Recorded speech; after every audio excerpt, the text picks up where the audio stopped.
All right, let's go. I'm Eric Arnold. This is the Politics Barn. It's Wednesday, the wee hours of the morning, October 4th. Well, I guess another day in the Republican Civil War. I guess this is first where the Republicans have ousted their own Speaker of the House. This has never happened before, apparently. I guess there was an attempt to do this in 1910 and it failed. So what do we think of this? And that's the topic, of course, for tonight. That should fill the whole show. You know, I haven't really kept up with the doings and the machinations in the House of Representatives. You know, it just doesn't seem to matter, does it? They're not able to do anything. They're not able to really stop anything since they've had the gavel. I guess I'm happy in that they do seem to have been after the right people, the evil Bidens. And that's working, by the way. You know, they've begun their impeachment proceedings. And I guess my cynicism is never deep enough, I guess, in that I opined here on this stage that once the Republicans began impeachment hearings, that the networks would be forced to cover it, and then people like my mother might actually see things and hear things that would make her go, well, that's weird. Like burner phones and 19,000 shell companies and payments going to grandchildren and things like that an 88-year-old woman would not understand and would make her think twice about. Yeah, that's the type of stuff that the Bidens simply cannot explain away. It's like, why are you getting money? Why is money going to your grandkids? Why is your shell companies paying money to your kids? Why do you have all those burner phones? I mean, if this is all up and up, yeah, that's pretty hard to explain. But of course, the networks aren't covering it. So I was wrong about that. But I am right about the fact that it is working. In other words, Donald Trump has been closer in the polls to Biden in the head-to-head polls than he's been probably in ever. And I think part of that is not because Donald Trump's getting more popular. It's because Joe Biden's becoming more unpopular. Some of the normal people, if you will, the normies, people that they just don't follow politics that closely. They just don't. They're probably just too busy trying to keep their heads above water and feed their kids. So they just don't have time to follow it as closely as you and I. Some of these people are starting to see Joe Biden for what he is. A creepy, old, decrepit, senile criminal, which is exactly what he is. Oh, and he's being run by out-and-out communists right now. You know, you couldn't get a more radical, progressive commie government than we have right now. So that's been working. And I guess I got Speaker McCarthy to thank for that, that, you know, he's doing what he can. But now here you have this funding of the government deal and the looming shutdown, and I'm not sure what McCarthy did or didn't do or what deals he cut, but I guess there was no shutdown. Now, I know you and I would never know if there's a shutdown or not. We would have to be told by somebody that the government shut down. I don't know if the government operates or not. I don't care. It doesn't matter to me. It doesn't affect me. It's the most pointless, useless thing that they drum up into Armageddon every time it happens. And nobody gives a shit out here in the real world. It doesn't matter to us. But they make it sound like the world cannot go on if the federal government doesn't operate. Well, that's simply not true. The world would go on perfectly well, probably better. So He did not shut the government down. And now and I'll freely admit, I do not know all the details as to what's happened, what's been agreed to, who's getting money, who's not getting money. I've heard that they're going to keep the government running for another 45 days, and then we'll have some new round of kabuki theater as to whether they're going to keep it running or not. Spoiler alert, they are. I didn't want to, in case you're on pins and needles as to what's going to happen. They are going to keep it running because they've always kept it running. They've never had any kind of serious shutdown of the government. They just don't. They're too beholden to it. So McCarthy agreed to keep the government running, cutting some deal with the Democrats, apparently. And then apparently he's agreed to fund the war in Ukraine, continue to fund the war in Ukraine.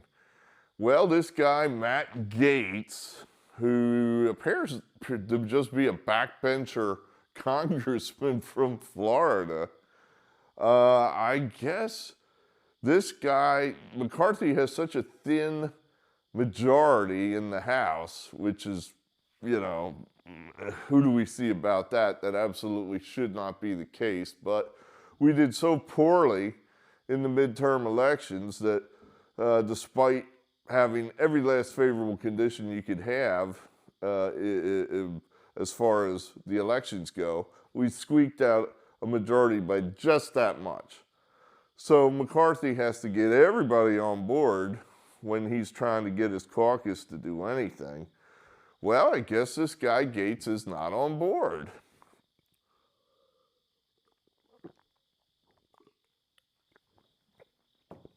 And it looks to me, I came into this not really having a hard and fast feeling about either one of these guys. But it kind of seems to me that McCarthy got what he deserved. That he sure seems like he's been agitating this Gaetz guy.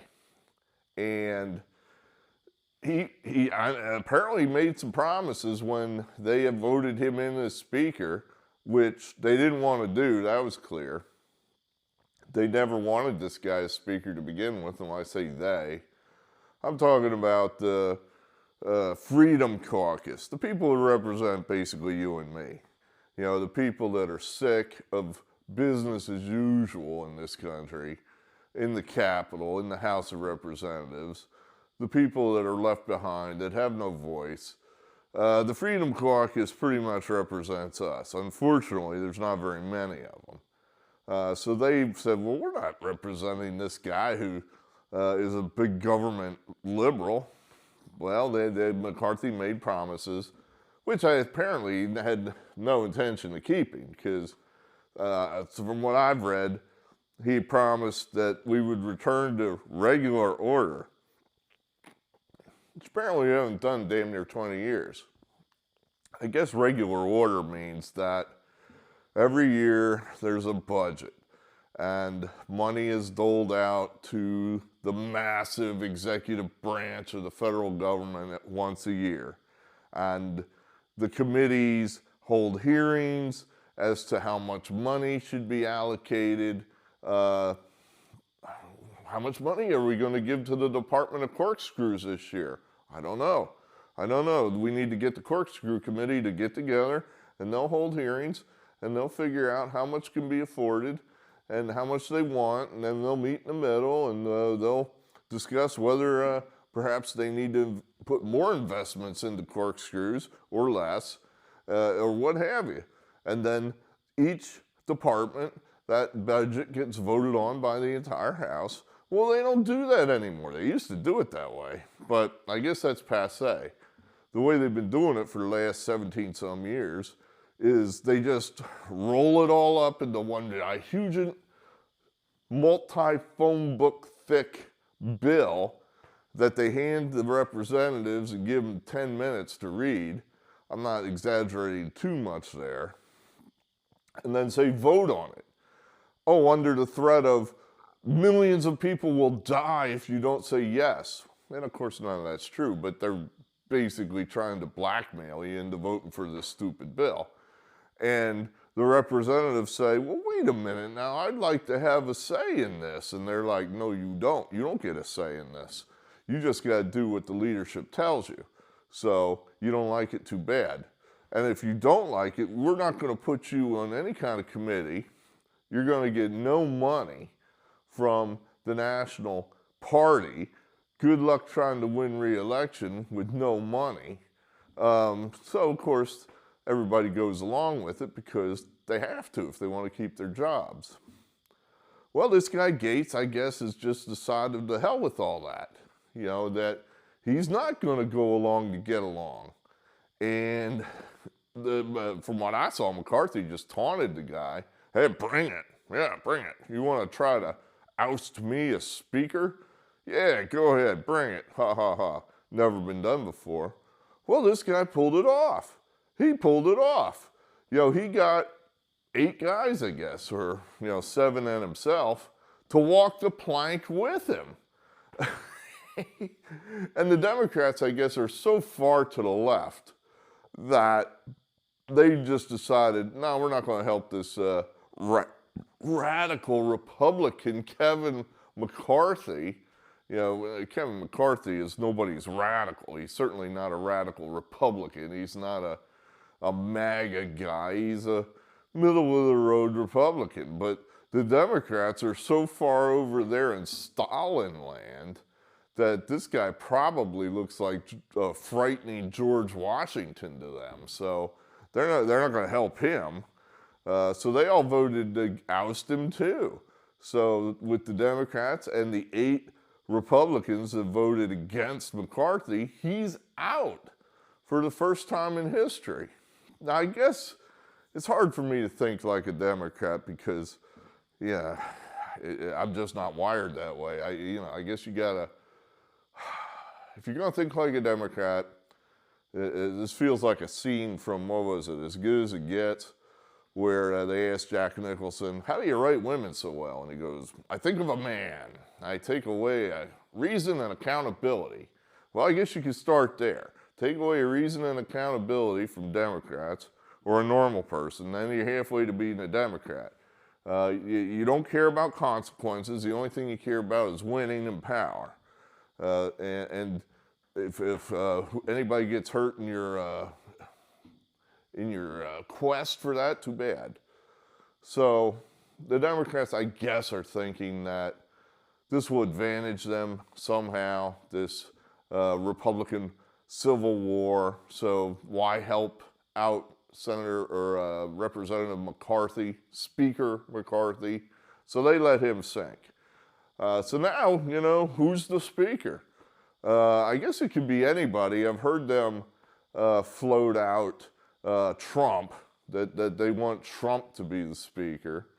I'll do it. I mean, it doesn't have to be a member of the House, apparently. So I'll do it. I think that will work out great. I think I could win the vote, which is the most important and most difficult thing. In other words, you got to get all these people to vote together. So what? 7/8 of the caucus were supporting McCarthy. So vote for me. You figure I'm incompetent, I'm an idiot, I'm not one of you, so I'll do a bad job. That'll make them look bad and make you guys look great because you're bringing in me, Mr. Incompetent, so you all look good then.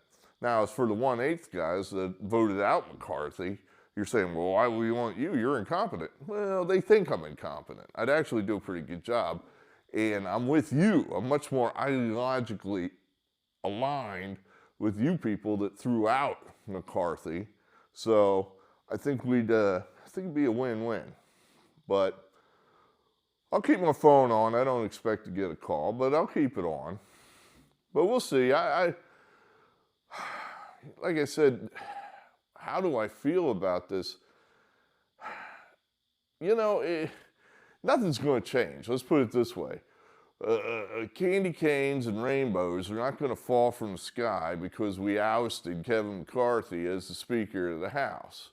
We're not suddenly going to cut spending. We're not suddenly going to hold an impeachment vote on Joe Biden tomorrow We're not suddenly even going to stop the funding from the Ukraine. We're not going to close the border. We're not going to do any of that just because we threw McCarthy out. There are just too many guys in the House that don't think that way, which is a shame. But I think it is important in that it's a victory for the little guy. In other words, the party, not the party, that's not what I want to say. The voter, that's what I want to say. The Republican voter. Now, set the Democrats aside right now because this is a strictly Republican on Republican crime type thing right now. Republicans are fighting Republicans. And the voter in the Republican Party simply is not where the vast majority of these Republican politicians are. And this is just a signal to them that we're not happy with what you guys are doing. Yeah, I'm tired of these damn Republican politicians like McCarthy and Mike Pence and fill in the blank, Mitch McConnell, and they talk about, oh, we've got to get this out of control spending stop the out of control spending. You know what? We don't give a shit about that anymore, the Republican voter. We really don't. That ship has sailed so long ago. We're what, $33 trillion in the hole? Who gives a shit if we're $32 trillion in the hole because we cut a nickel out of this year's budget? It doesn't matter anymore. We're so bankrupt, we're never going to put this country on a solvent footing again. All we're interested in is basically trying to get our little piece of the pie so we don't go under. We're sick to death of you guys sending money to a country half a world away that we don't give a shit about. And we've made that about as clear as we can. And you guys just keep doing it. The vast majority of Republicans are against this fucking idiotic Ukrainian war. We're sick of it. It goes on, and there's no end in sight. The only reason it's not over already is because we've propped this puppet regime up over there, and we're tired of it. Sooner or later, we know it's going to escalate, and we're going to get dragged into it. Then we'll even have to pay more money. We'll probably end up sending our own sons and daughters over there to get killed. And for what? It does not help us at all. We know goddamn well that the people that are sending the money over there are getting paid off. And it pisses us off. You know, all those money guys that are sending the billions into the coffers of these Congress and senators for their re-election campaigns, we know those guys are cashing in. That they're all getting rich off this deal through the blood of the Ukrainians, and then if it goes on much longer, the blood of the American soldier. And we just got to do it because nobody will listen to us. Well, we're goddamn sick of it. So maybe Matt Gaetz struck a small blow for people like us. The border's wide open. It's been as wide open as it could be. The government does absolutely nothing other than facilitate it. They take the illegals and they throw them into the middle of the country. Even Democrat politicians are starting to cry. Well, I thought you were going to send the illegals to someone else's city. I thought that was the deal, that you wouldn't overrun my city. It's like, you're so stupid. But of course, they're not going to speak out too loud because the Democrat Party is run with an iron fist. And you squeak in the Democrat Party, you get clipped. So, but they're just shitting in our faces. And we're sick of it. You know, it's like, I know there are laws that pertain to the border. It's illegal. Hence the name, illegals. It's illegal for them to just walk across the border. Walk across the border. There's a line. There's a procedure. You skipped all that. It's illegal. But of course, we don't enforce those laws. we enforce the laws to a T. If you, say, trespass on Capitol property or pull a fire alarm, oh wait, no, if you pull a fire alarm and you're a congressman, nothing happens to you. But, by God, if you're a member of the public and you trespass on federal property, they'll put you under the jail. We're sick of it. We're goddamn sick of it. So, yeah, Matt Gaetz perhaps struck a small blow for us forgotten people out here that our elected representatives have just blown us off. You know, they just don't care. It's like, well, you'll be there when I need you in November. You know, you'll be there. You got nowhere else to go. What are you going to do? Vote for the communist? No, of course not. You're going to vote for me. And then I'm going to do, you know, I'll vote against some spending bills. You know, I'll vote against tax raises for you. But when the rubber hits the road, I'm not really going to do anything to help you out. We're tired of it. But then I guess the bigger question is any of this going to matter, or is you know, the election, the federal election for president it's going to start in less than a year. Yes, less than a year. That's how this works now. Remember, these elections are not held on one day. A lot of these states start voting in September. That's less than a year from now. And we're squabbling amongst ourselves. These goddamn rhinos. I mean, there's a leader of this party right now, a clear leader of this party. His name's Donald Trump. We better step out and get in line behind this guy if we're going to have any chance at all to win in November of 24. No one else is going to be the nominee. It's going to be Trump. Everybody knows this at this point. So it's exasperating to me that these guys are still out there floundering about. It's like, okay, fine. You guys have had your time. You've had your debates. Now we'll have our caucus. You know, we'll have a primary in New Hampshire. Then maybe even we'll have one in South Carolina. Can we then quit this idiocy? Can we please then stop this foolishness and get behind the nominee? For God's sakes. And then Trump himself, you know, come on, man, you're the leader. You gotta do better. You know, this chaos in the House. Lead, for Christ's sakes. If you hear Matt Gaetz tell it, he was given the green light to submarine McCarthy by Trump. You know, that he talked to Trump gave him the green light to submarine him. And I don't blame, if that's what happened, I don't blame him. In other words, Trump came out and said they should shut the government down. No deals.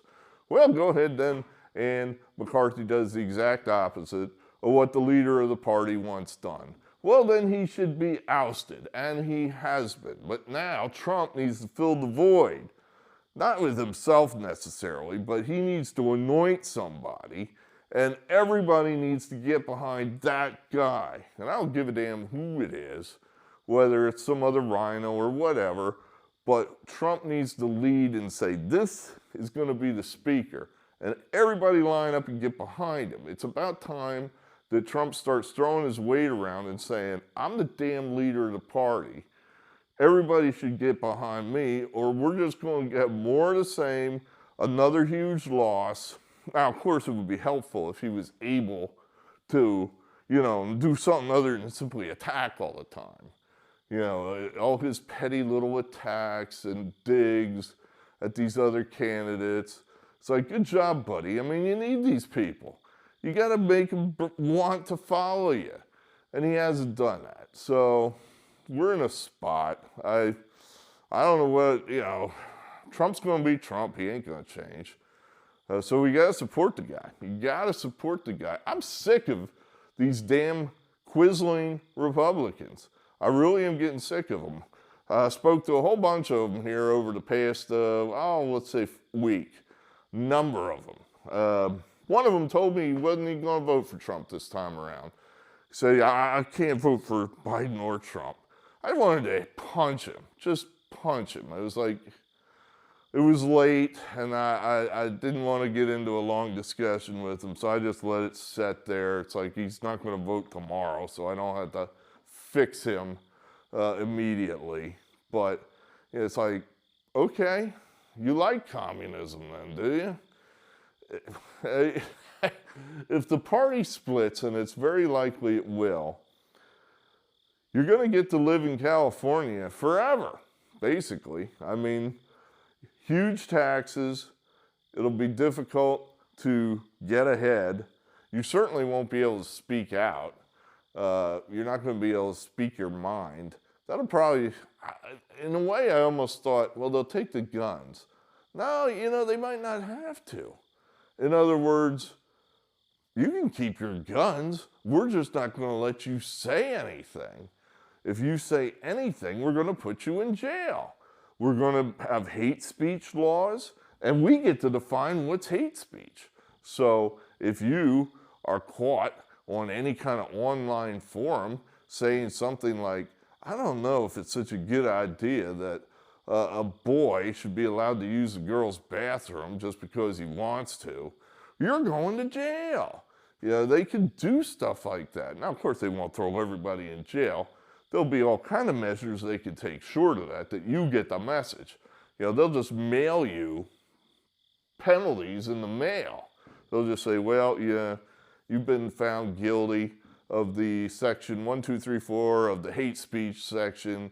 You need to send in $1,000 and appear at the courthouse for your mandatory 100-hour retraining session. If you fail to do any of this, then you may be subject to 30 days in prison. That sort of thing. That's coming. Oh, absolutely that's coming. If we just allow these Democrats to do whatever they want to do, if they have overwhelming numbers that we can never, ever think that they're going to lose again, that's what they're doing in all their blue states. That's coming to a town, coming to a place near you. Your only hope then is we'll huddle together in some red states and as red as possible, and then maybe we can protect each other from the federal government. But, there might not be enough of us left to be, we might be able to, maybe we'll get like a state like Oklahoma, or maybe even a Kansas. But that's about it, Even states that should be safe like Texas, because we refuse to close the border, and they just bring in all these illegals and they're just paying them to vote for Democrats. We're going to lose Texas soon, and that'll be the end of the game. We'll never win another national election. I'm not optimistic. I'll tell you that right now. I'm not optimistic about where this country is going. I guess that's another reason why I'm slightly happy that Gaetz fired a shot for us forgotten people. We're sitting out here and we see the country getting worse. Every day it's a little worse, it's a little worse. And we older people, we remember when it wasn't this bad. We remember when people went to church, when people believed in God, when people could speak freely without threat of losing their job, when people could make medical decisions without threat of losing their job, when you didn't have to wear a mask because society told you had to. We remember freedom, and we liked it. People like me, we liked it. Democrats hate freedom. At least they hate other people's freedom. So, yeah, not optimistic. Not optimistic. Hey, we'll talk again some other time. Oh, hey, big alert tomorrow, right? I guess duck and cover. That's in a few hours, right? Are the bombs falling yet? I guess they're, why are they doing that? Well, they're conditioning us, of course. They're conditioning us. Now, do I expect they're going to start a nuclear, the alert's today on Wednesday. Do I think they're going to have a nuclear war on Thursday? Well, no, of course not. But at some point, they are going to play the Ukrainian war card. I mean, it's too easy. It's too obvious. They have to. This is what these people do. They gin up faux emergencies to take our rights, to condition us to have our rights taken from us. So at some point, there's going to be some kind of a emergency that pertains to the Ukrainian war. Like there'll be, some NATO jet that will have been shot down over Polish airspace. That's a violation of Article 5, and we've got to do something. This is serious. My God, put it on every channel, 24/7. DEFCON 2. And, that's what the alert is about today. They're conditioning us. It's all bullshit. What if they gave a nuclear war and nobody came? What if we just didn't care? Go fuck your nuclear war. Go fuck your Ukrainian war. And fuck you too, Biden administration. So, very frustrated, very frustrated. We'll talk again. I'm Eric Arnold. I believe in free speech if no one else does. If I'm the last fucking guy on earth, I still believe in free speech, even after they take it from me.